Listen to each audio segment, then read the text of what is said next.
first thing, just like I said, we assess latch and transfer. So some moms are really surprised to hear that their baby isn't swallowing or transferring the milk. Well, you can have what we call non-nutritive sucking, which is basically just sucking, but they're not swallowing. So I like to be able to assess the baby. We can see their jaw move. We can see kind of them swallow. We can hear sometimes a clicking, which is actually them swallowing. So we assess the latch, assess the transfer of milk. That's the first step. Now, the second step is actually something that sounds kind of backward. It's actually supplementing. Supplementing can sometimes cause an issue with supply. And I know that sounds kind of backward, like I mentioned, but I like to think of breastfeeding as a supply and demand. So the more you bring baby to your breast, the more milk is drained from your breast. The more your body sends a signal back to the hormones that produce milk that says, hey, we need more milk. The baby is demanding more. So it's a supply and demand. And then your brain kicks in with hormones like prolactin, produces more milk. So that being said, think about the reverse. If we keep thinking our baby's hungry and we give them formula instead of more breast milk, or a bottle instead of putting them to the breast, then our breasts stay somewhat full. They send a signal back to the brain, and the brain thinks, we're doing okay. We're producing just enough milk for the baby. So that's really interesting. So sometimes having a bottle preference or supplementing can sometimes cause supply at the breast, issues with supply at the breast.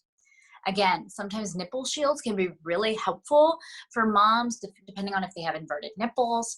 Sometimes it can be really helpful if the babies do have smaller jaws and smaller mouths. I'm really careful though about when I give it out and if I give it out, because sometimes it as well can interfere with the efficiency of milk transfer for the baby.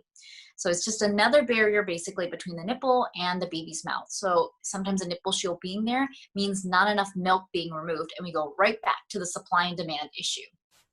Another thing that sometimes can interfere and cause, lower production is depending on what mom's been thinking. So maybe she was told in the hospital, which is very, very common to hear, 15, 20 minutes per side, and that's really it.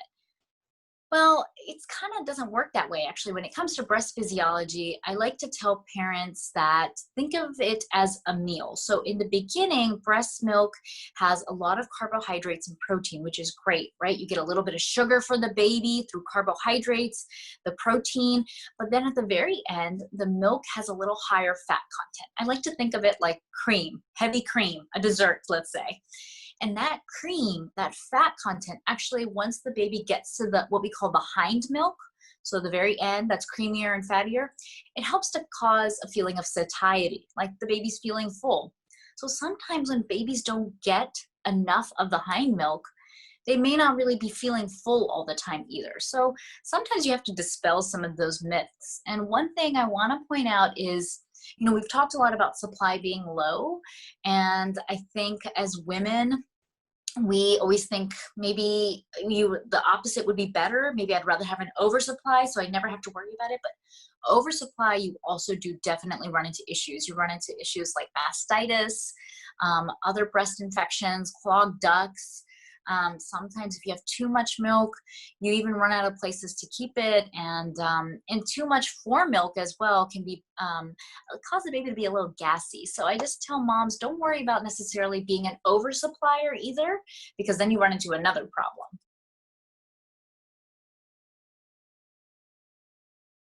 First thing, again, we recommend think about what the supply issue is. Really, it's only a supply issue if the baby isn't gaining weight. So first thing we often go back to is, I know you probably hear this a lot as mothers, that you sleep when the baby sleeps, but stress can definitely negatively impact production.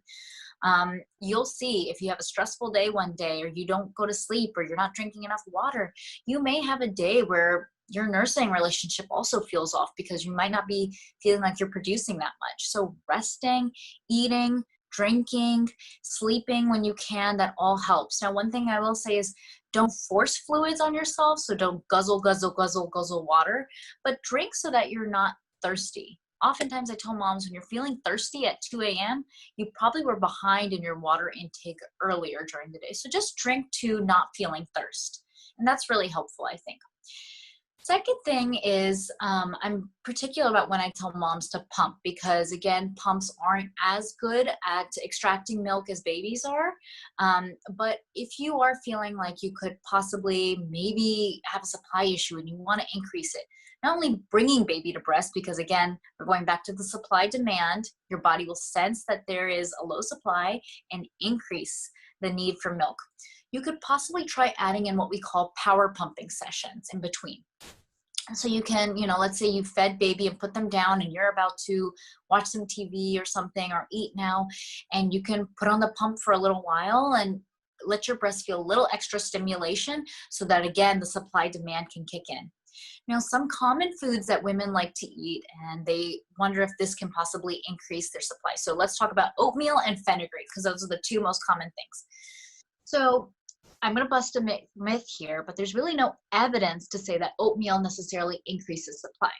Oatmeal does, however, contain iron, which is really important for mothers in general, especially because some of your vitamins are actually passing through your breast milk. So making sure that you're keeping up your iron, especially after pregnancy and then delivery, is really important. Same thing, oatmeal actually can release hormones that allow you to feel a little bit more relaxed. And what are some things that negatively impact breastfeeding? Stress. So feeling a little bit more relaxed can help. So my thought is, if you want to eat oatmeal and it helps, awesome. But don't think that, and it's a healthy meal too. That's one thing that we always try to tell moms is make sure you're eating healthy and taking care of yourself. So if you want to do it, awesome. I think you should go for it. And if you find that it's increasing your production, even better.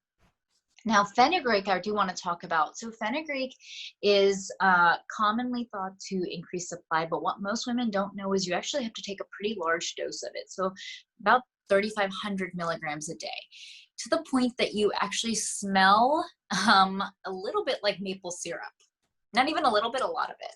So sometimes women will tell me this, that, I've been taking the fenugreek and I feel like I smell sweaty, and like my sweat smells like maple syrup. And that's actually a sign that you're at reaching therapeutic levels.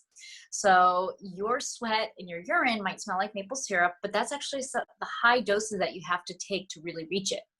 The caveat to fenugreek is it's an herb, right? It can also cause you to feel a little extra gas and bloating, and likewise cause the baby to feel a little bit more gas and bloating.